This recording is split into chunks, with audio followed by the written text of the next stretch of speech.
Bismillahirrahmanirrahim. Assalamualaikum warahmatullahi wabarakatuh. Pemirsa gapai kemuliaan yang dirahmati Allah, apa kabar Anda hari ini? Semoga kita semua senantiasa dalam lindungan serta curahan rahmat dari Allah Subhanahu wa taala. Amin ya rabbal alamin. Alhamdulillah, senang sekali hari ini saya Meladia Rahma kembali hadir menjumpai Anda dalam program kesayangan kita, Gapai Kemuliaan. Pemirsa, hari ini insya Allah kita akan belajar bersama mengkaji tafsir Al-Quran dengan pendekatan tematik, memahami pesan-pesan ilahi yang Allah turunkan sebagai petunjuk bagi umat manusia. Dan untuk membahasnya seperti biasa telah hadir bersama saya di studio, ada ayahanda kita, Kiai Haji Harisakam. Assalamualaikum Ayah. Waalaikumsalam warahmatullahi wabarakatuh. Sehat Ayah? Alhamdulillah. Alhamdulillah. Hari ini kita cerah sekali ya, kostumnya hari ini cerah ya. Bagus. Oh bagus, Masya Allah. Ayah sekali lagi terima kasih atas kehadirannya yang selalu setia memberikan penyejuk hati untuk kita semua hari ini. Ayah, hari ini tema kita sangat menarik. Kita akan berbicara tentang toharoh yang menjadi pintu masuk dan juga awal dari kesempurnaan ibadah kita. Tapi sebelum nanti kita bahas lebih lanjut, tentu saja saya juga ingin mengingatkan bagi Anda pemirsa yang juga memiliki pertanyaan, silakan jangan segan untuk kirimkan video pertanyaan Anda melalui nomor WhatsApp yang tertera di layar kaca. Baik, Pak Kiai, kita bicara toharoh. Dalam banyak ayat Al-Quran juga disebutkan bahwa Allah menjelaskan bagaimana kemudian konsep toharoh, tahapan-tahapannya seperti apa. Yang juga tentu saja perlu kita dalami lebih lanjut adalah sebenarnya mengapa ya dalam agama kita bersuci atau toharoh itu menjadi sebuah fondasi yang besar yang menjadi pintu masuk sebenarnya. Baik atau tidaknya atau sah atau tidaknya ibadah yang kita lakukan. Tafadhol. Ya, bismillah walhamdulillah wassalatu wassalamu ala rasulillah amma ba'du, Mbak Mila dan para pemirsa.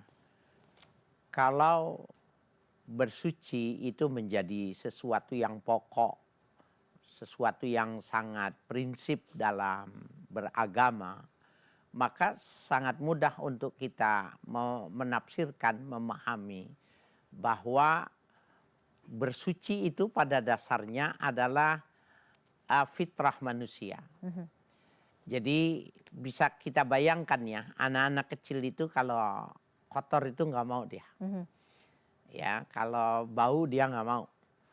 Dia suka kepada yang bagus, dia suka kepada yang wangi itu. Karena memang fitrahnya adalah seperti itu. Jadi ketika bersuci sebenarnya ajaran yang mengembalikan kepada kefitrahan manusia.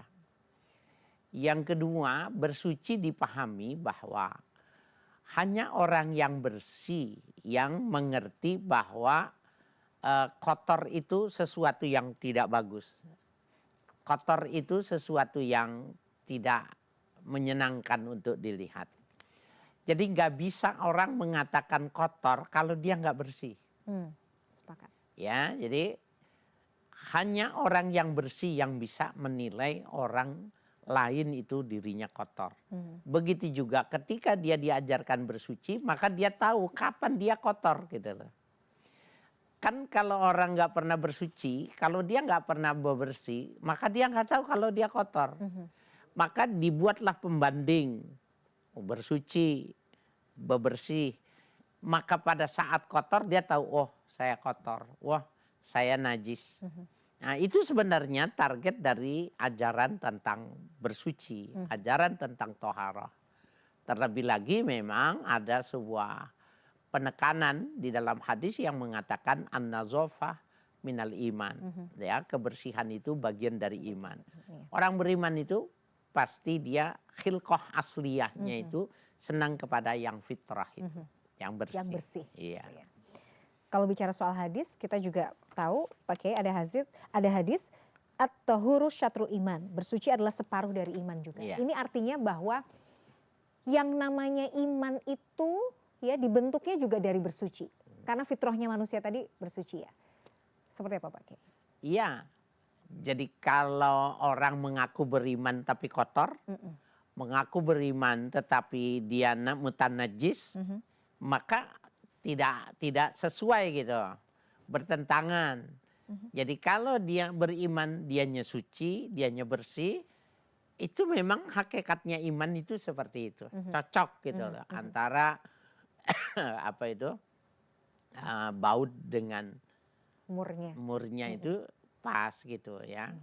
Jadi Saya sebenarnya yang mesti saya ingatkan dan saya memberikan sebuah gambaran ya, membantu memberikan penafsiran penggambaran itu. Hanya orang yang bersih yang bisa melihat sesuatu yang kotor itu sebenarnya yang ajaran yang paling inti. Dan ketika dia kotor, dia orang yang lebih dahulu tahu sebelum orang lain memberitahukan kalau dirinya kotor. Ya, tapi bisa dibayangkan ya, ada anak yang kecil dari kecil itu tidak diajarkan mandi, tidak diajarkan bersuci, maka dia sebenarnya nggak tahu. Ya, bahwa bersih itu seperti apa, bersih najis itu seperti apa, dia nggak ngerti. Ya. Dalam hal ini berarti memang kesempurnaan ibadah, kesempurnaan iman itu memang harus dengan fondasi itu tadi. Fitrahnya adalah kebersihan ya Pak Kiai. Itu sebagai sebenarnya hakikat dan juga identitas kaum muslimin itu sebenarnya di situ juga. Tapi permasalahannya kemudian Pak Kiai, kita melihat faktanya masih banyak juga saudara-saudara kita sesama muslim yang rasa-rasanya belum sepenuhnya menjaga kebersihan. Nah berarti ini akan berpengaruh juga dong pada keimanan seseorang sebenarnya. Iya, kalau kita bertamu ke rumah teman, ke rumah keluarga, kita bisa lihat ruang tamunya itu bersih, rapi. Tapi waktu kita numpang pipis, kamar mandinya tidak bersih, kamar mandinya masih kotor, bahkan cenderung ada yang bau. Nah, ini sebenarnya ambivalen sih ya.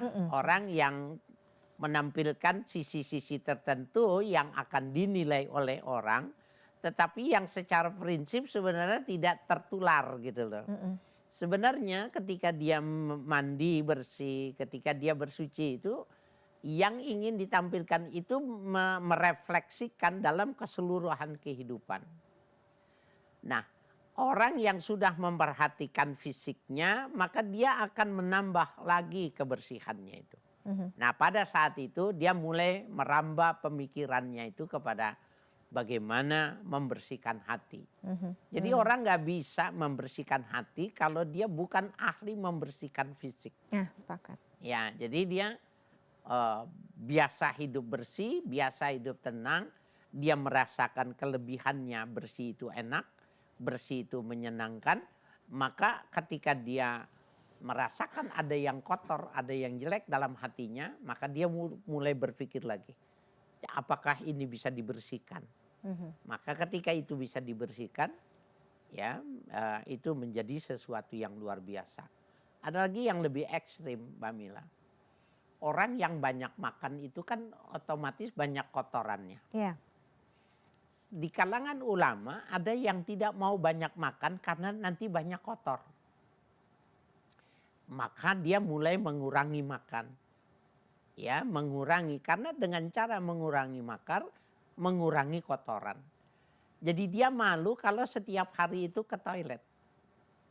Malu kalau setiap hari itu buang kotoran. Betapa dalam tubuhnya itu banyak kotoran. Itu ada level yang sampai kepada memaknakan dari kebersihan fisik, kebersihan rohani, sampai pada kebersihan dalam pengertian banyak limbah pada kehidupan.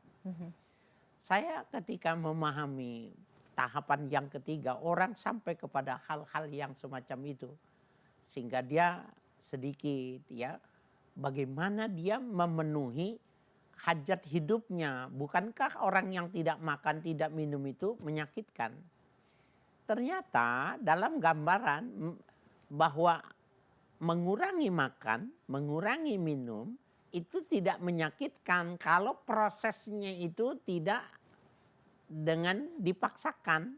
Artinya kalau dia melalui sebuah proses tahapan-tahapan itu, tubuh itu nggak merasa merintih, tubuh itu tidak merasa disakiti karena ketika konsumsinya dikurangi. Okay. Nah, itu jadi bersuci itu ada sampai pada level itu juga.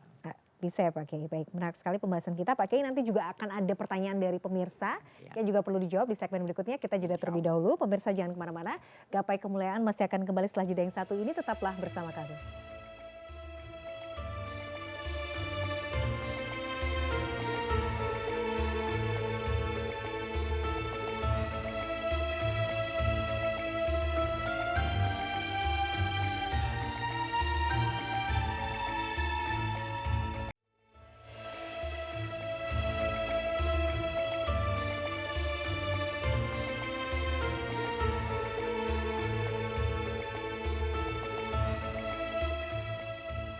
Pemirsa, terima kasih Anda masih menyaksikan Gapai Kemuliaan dalam episode Toharoh, awal kesempurnaan ibadah seorang mukmin.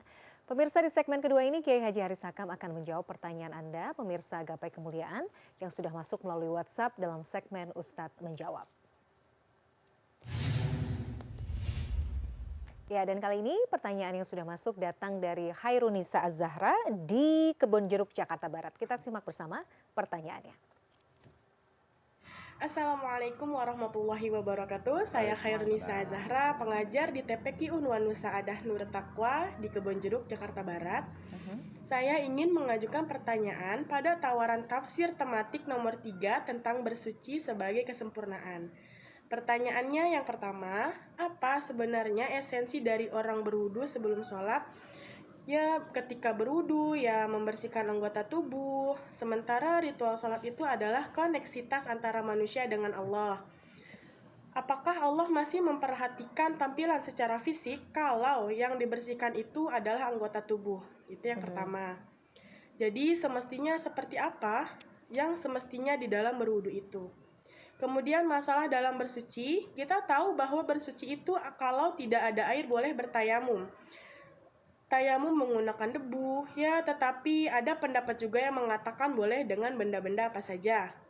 Seperti halnya ketika saya umroh, oleh mutawafnya itu diminta untuk tayamum dengan menepuk jok yang terdekat.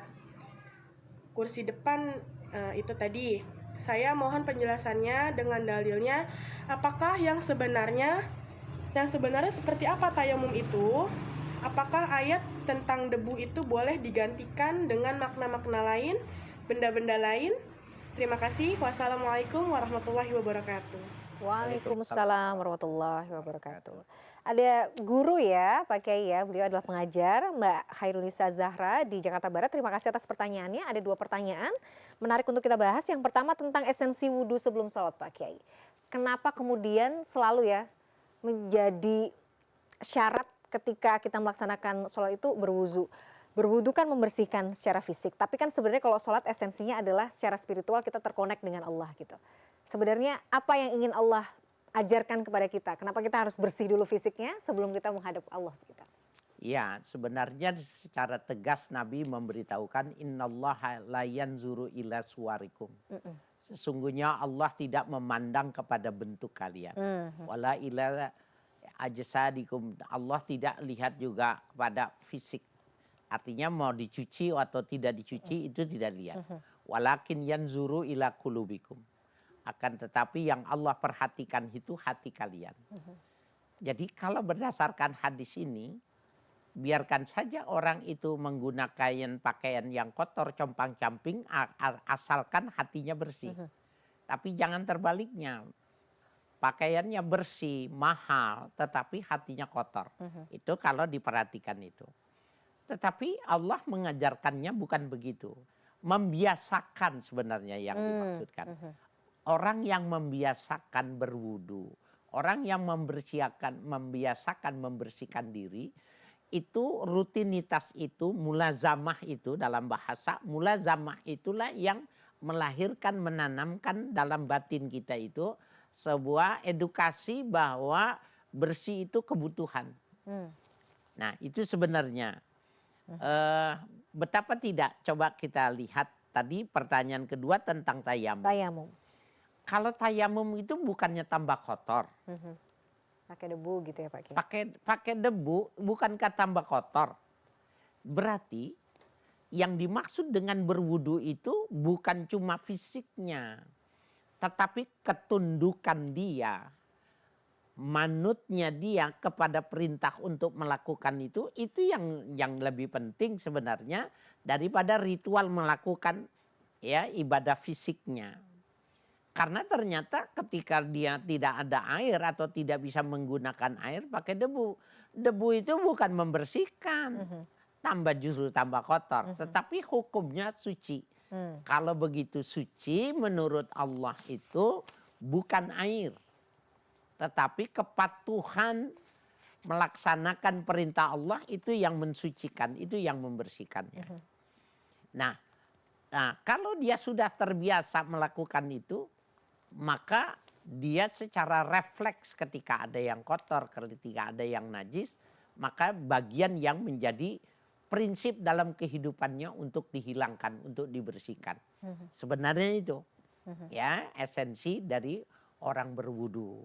Karena sesungguhnya Allah tidak memperhatikan ya aspek-aspek yang sifatnya fisik itu tidak diperhatikan sama Allah.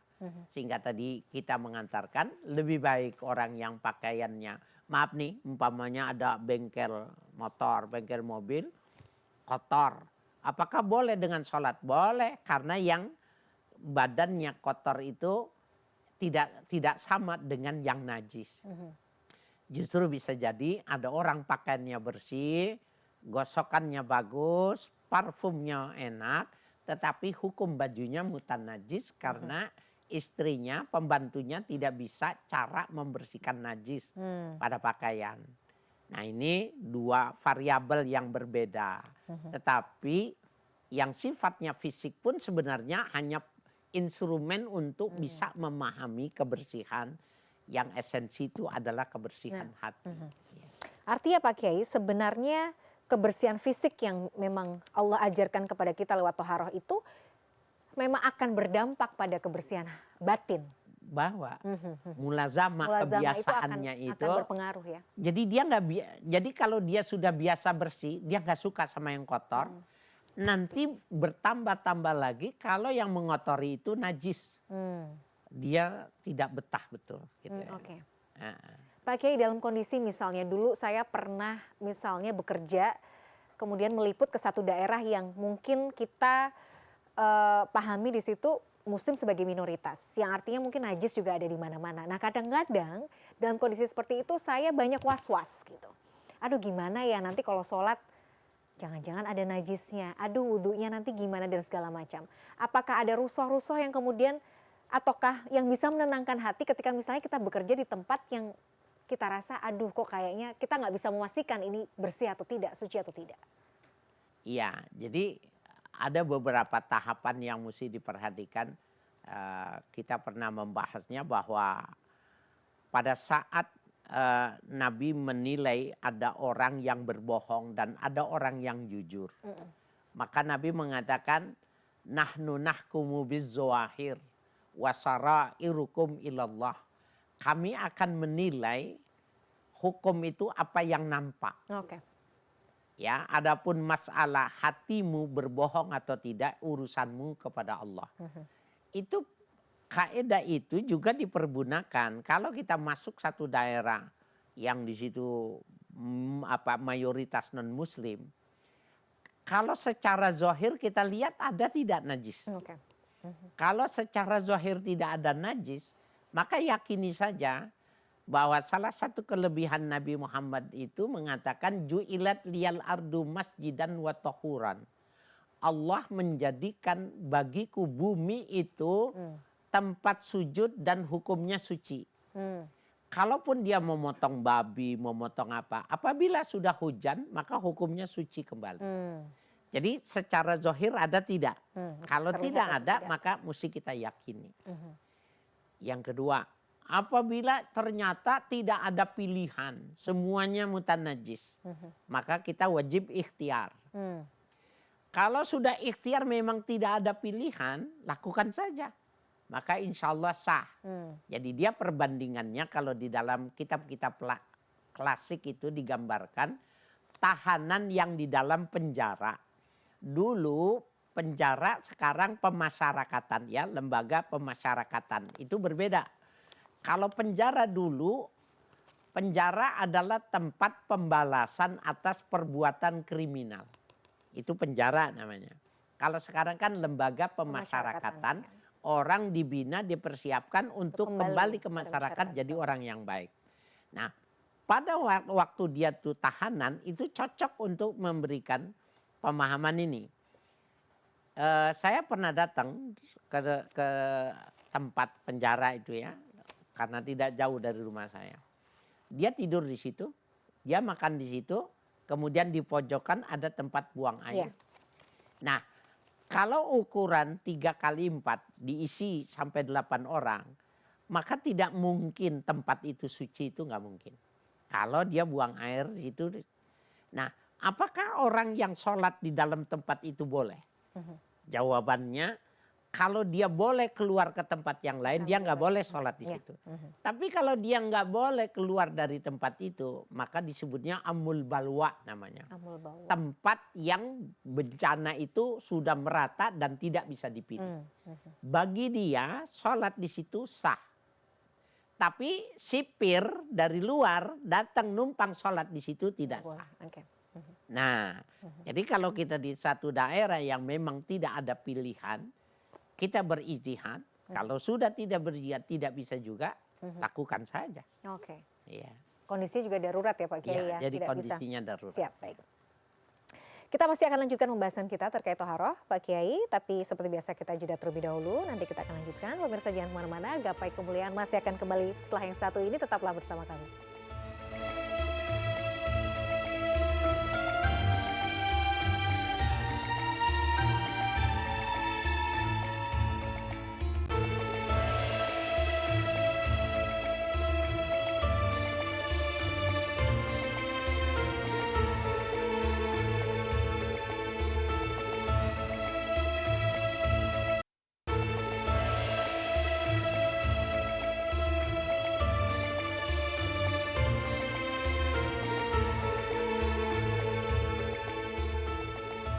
Pemirsa, terima kasih Anda masih menyaksikan Gapai Kemuliaan dalam episode Toharoh Awal Kesempurnaan Ibadah Seorang Mukmin. Pak Kiai, tadi ada satu pertanyaan yang sebenarnya belum terjawab dengan tuntas ya dari penanya kita, Mbak Khairunisa Zahra, terkait penjelasan tayamum yang betul, yang proporsional sesuai dengan dalil. Karena kan penggunaan makna debu itu juga kadang-kadang saya pribadi pun juga masih mendefinisikannya juga agak-agak bingung sebenarnya Pak Kiai ya. Debu yang seperti apa yang sebenarnya kita bisa pakai untuk tayamum? Nah, boleh jelaskan Pak Kiai? Iya, baik. Di dalam Al-Quran ini kalau tanya dalil tadi kan mana dalilnya? Dalilnya itu fa'ilam tajidu fatayammamu sa'idan thayyiban.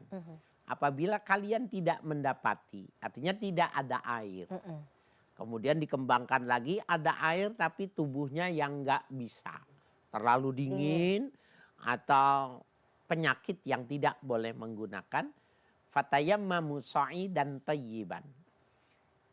Maka hendaknya kalian tayamum dengan sa'id yang bagus. Ayat itu tidak mengatakan sa'idan ardan atau turoban. Turoban itu tanah. Ubaron itu debu. Ayat itu tidak menggunakan kata itu. Tapi sa'idan thayyiban. Oleh ulama itu perspektifnya berbeda. Imam Syafi'i mengatakan sa'idan thayyiban ay arda ait turaban fihi gubarun, artinya itu turaban fihi gubarun, tanah yang berdebu, artinya bukan tanah basah, bukan tanah yang tidak ada debunya, tetapi secara tegas sa'idan itu diartikan turaban lahu gubarun, tanah yang berdebu. Itu kan boleh-boleh saja penafsiran yang dibuatkan oleh Imam Syafi'i. Imam Malik mengatakan sa'idan itu maknanya ya jamidan, benda padat itu siapa aja boleh. Sehingga dalam kita lihat ya pada buku pedoman manasik haji, manasik umroh yang diterbitkan oleh Kementerian Agama Republik Indonesia, itu tidak menganjurkan supaya tayamumnya itu dengan debu, karena di atas pesawat nggak ada debu. Maka ulama Indonesia bersepakat untuk taklid kepada Imam Malik, boleh menepuk ya jok yang ada di depan, ya di depan kita itu tadi, di mobil atau di pesawat. Nah itu yang dimaksud dengan sa'idan thayyiban. Jadi kalau sa'idan thayyiban turaban lahu gubaron, itu perspektifnya Imam Syafi'i. Tetapi kalau Imam Malik ya mengatakan sebuah benda padat yang suci, hukumnya boleh. Boleh dipakai ya. Jadi mudah-mudahan bisa menjawab ya tadi pertanyaan ya.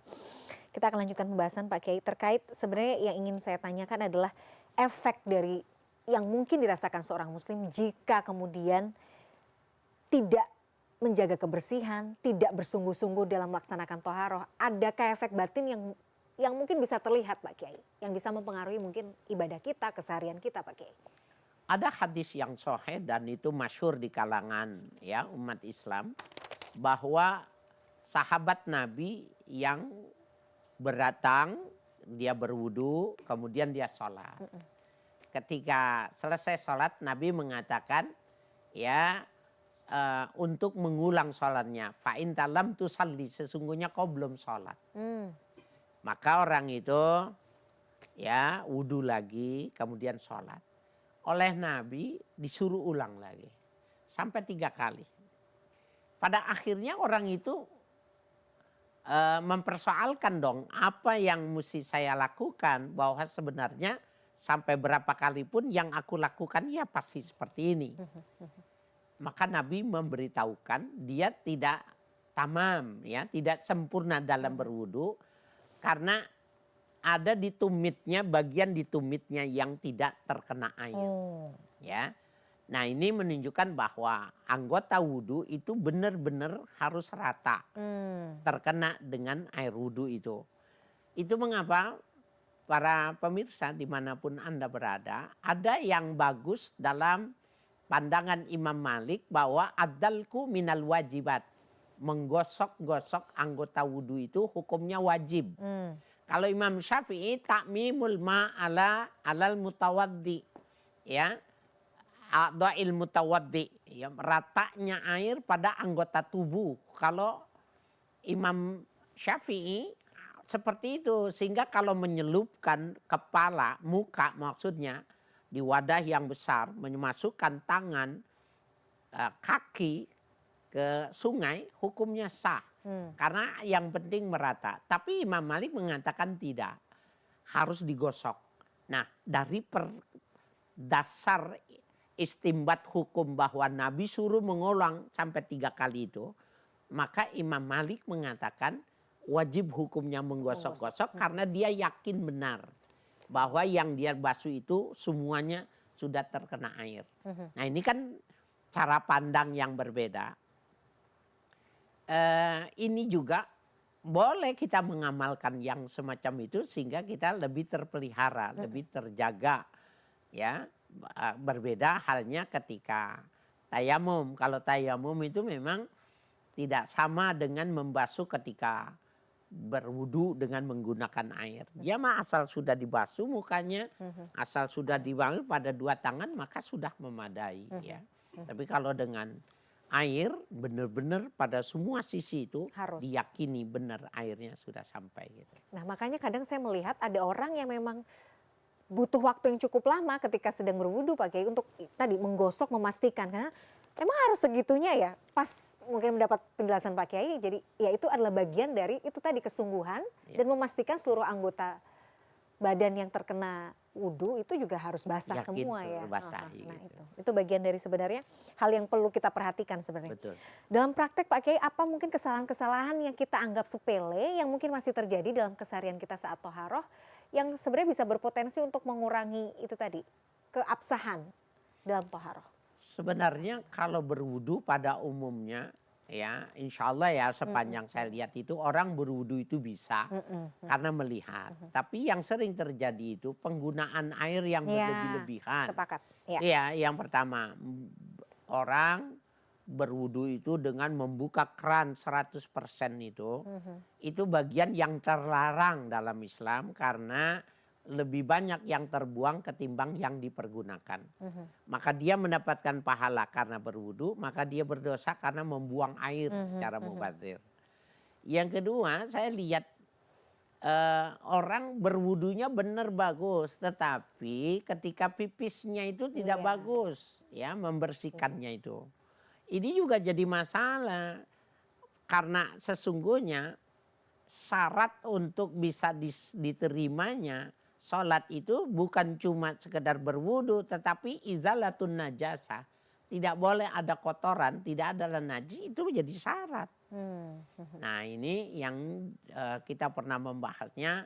Inna adzabal qabri minal baul. Sebenarnya mayoritas terjadinya ya siksaan dalam kubur itu dari orang tidak memperhatikan masalah tipis. Iya. Ya. Terkait hajat ini, baik. Pak Kiai, masih akan kita lanjutkan pembahasan kita, tapi seperti biasa kita jeda terlebih dahulu. Pemirsa jangan kemana-mana, Gapai Kemuliaan masih akan kembali setelah jeda. Tetaplah bersama kami.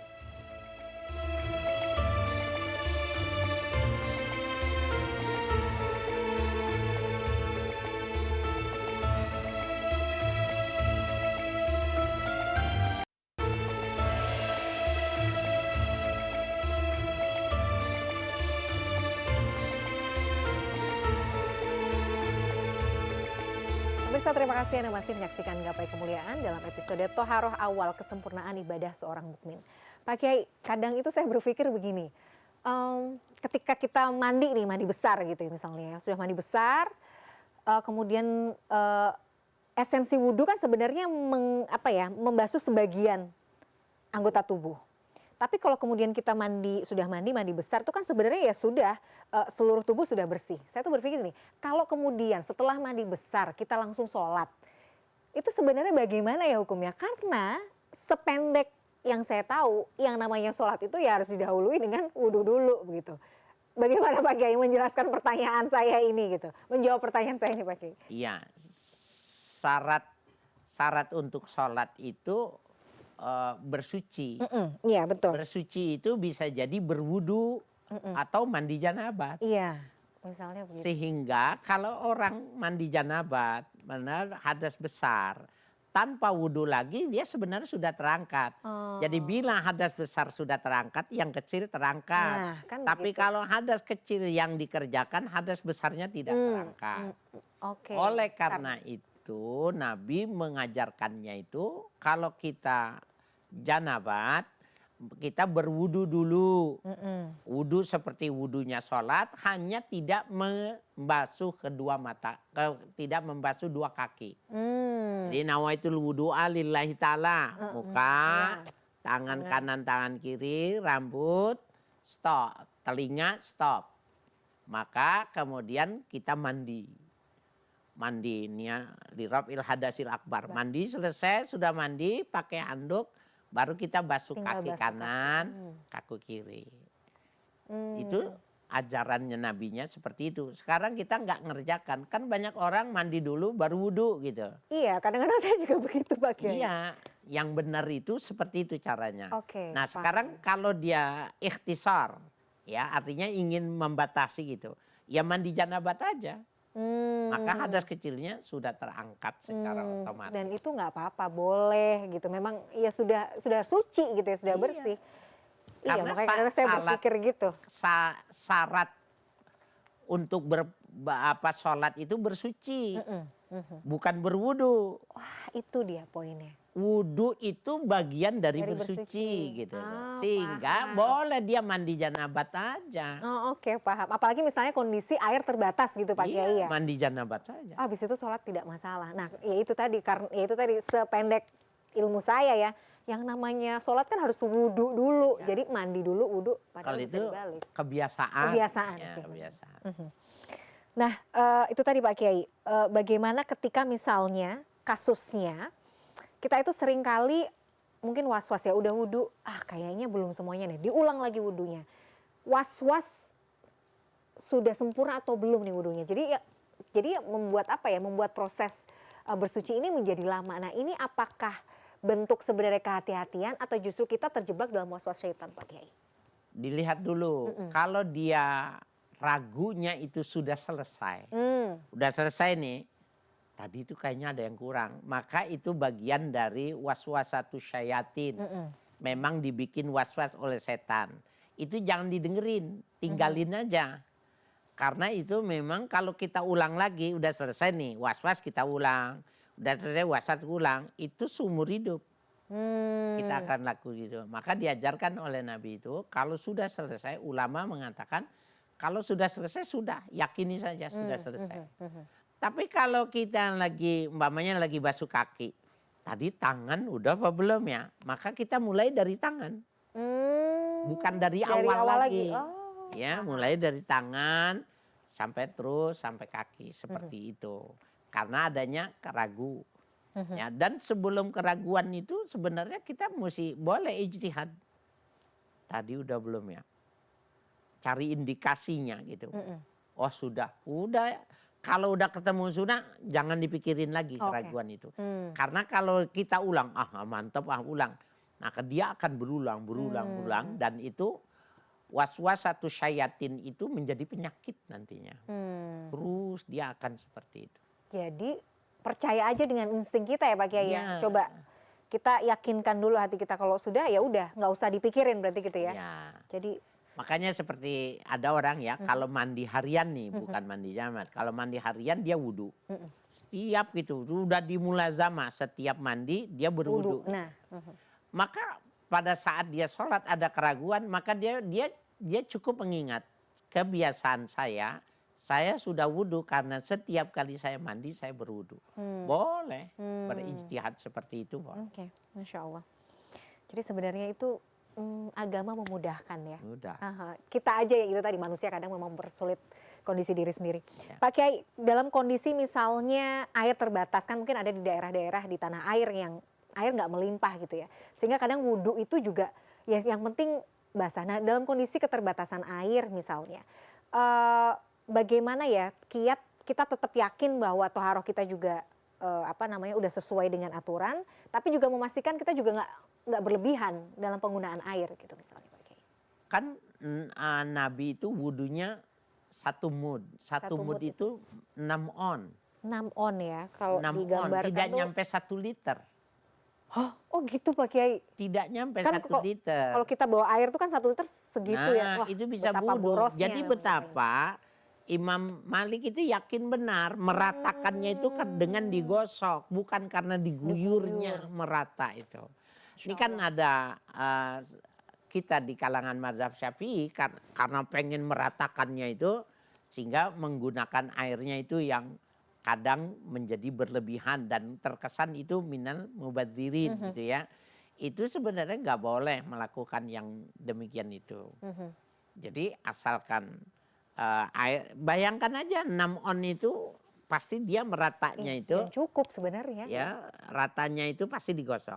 Yang kedua, dalam hadis-hadis ahkam, Nabi berwudu pada umumnya itu 3 kali.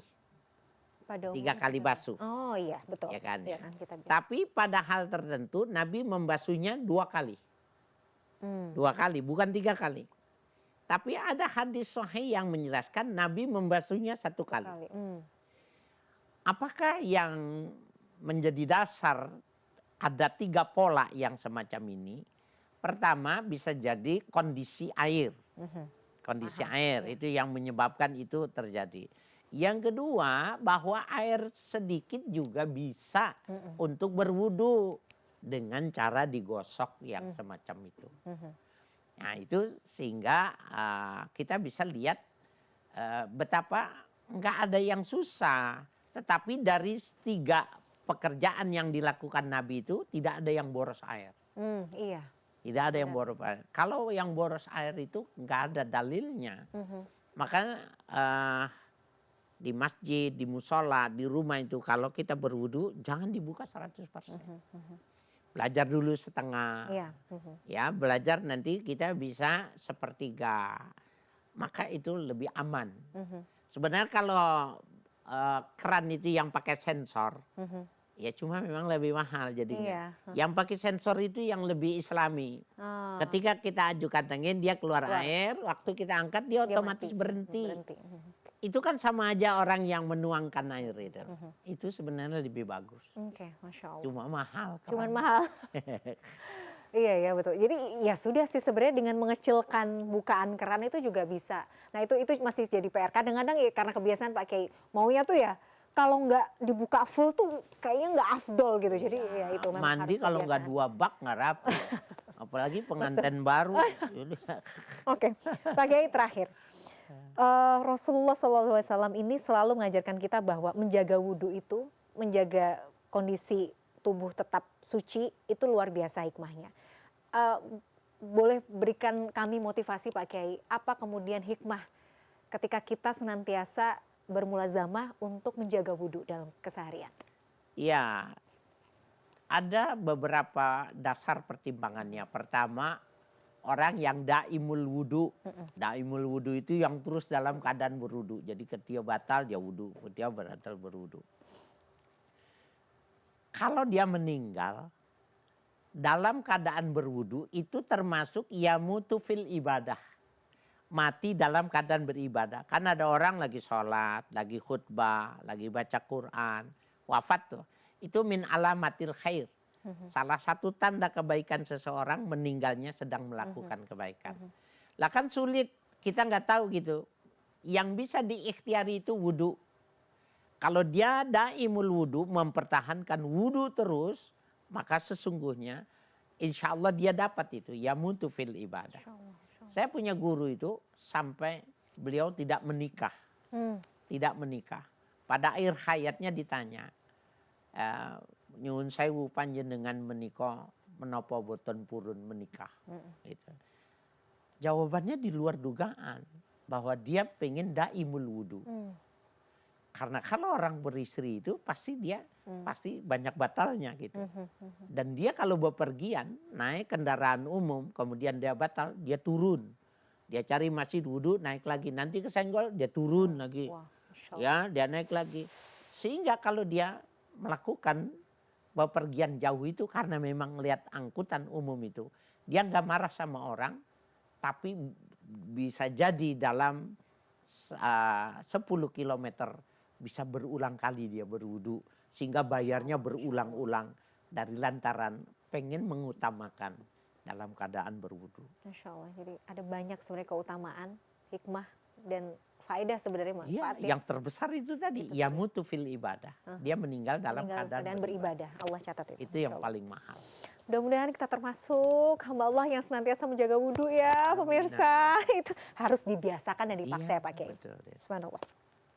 Pak Kiai terima kasih hari ini atas ilmunya luar biasa. Jazakallah khair. Sehat selalu ya Pak Kiai ya. Supaya Amin. senantiasa memberikan ilmu yang manfaat kepada kita semua. Pemirsa yang dirahmati Allah, tidak terasa kita telah sampai di penghujung kebersamaan kita dalam program Gapai Kemuliaan Ramadan hari ini. Semoga apa yang kita bahas dapat menjadi ilmu yang bermanfaat serta mendorong kita untuk terus istiqomah dalam menuntut ilmu agama dan mengamalkannya. Amin ya robbal alamin. Terima kasih atas kebersamaan Anda. Saya Meladia Rahma bersama gurunda kita Kiai Haris Hakam. Mohon pamit undur diri. Insya Allah kita akan bertemu kembali pada episode berikutnya. Wabillahi taufiq wal hidayah. Wassalamualaikum warahmatullahi wabarakatuh. Waalaikumsalam warahmatullahi wabarakatuh.